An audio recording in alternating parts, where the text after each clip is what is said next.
آج سے تقریباً 1.5 ماہ قبل مجھے یہ خبر ملی تھی کہیں بہت باوثوق ذریعے سے، پھر میں نے اس کی تصدیق کی، کچھ لوگوں سے بات کی تو اس کو تقویت ملی کہ اس طرح کی کوئی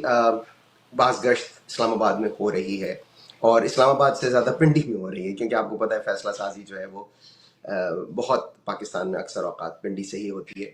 تو اور اگر نہ ہو تو پنڈی کا آشیرواد یقیناً درکار ہوتا ہے۔ تو وہاں سے یہ پتہ چلا، اور اس کے ہی جب یہ بات شروع ہوئی تھی 27ویں آئینی ترمیم کی، تو اس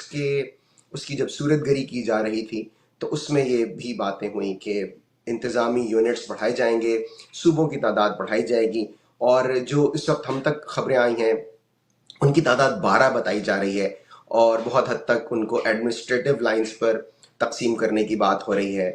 مور دین ایتھنک، کیونکہ جو اس وقت اگر اس کا ایتھنک آؤٹ لک ہم دیکھیں تو وہ تو موجود ہے، سندھ، پنجاب اور خیبر پختونخوا اور بلوچستان۔ تو اب جو ہے وہ ایڈمنسٹریٹو یونٹس کی بات ہو رہی ہے، اور 12 یونٹس کی بات ہو رہی ہے، اور ان کو جس طرح سے تقسیم کیا جائے گا ان کے خد و خال کافی حد تک واضح ہو چکے ہیں۔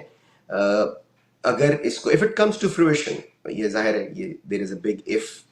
کہ اگر یہ سب کچھ ہوتا ہے، لیکن تیاریاں بہرحال اس کے لیے کی جا رہی ہیں، ہمیں بہت معتبر ذرائع سے پتہ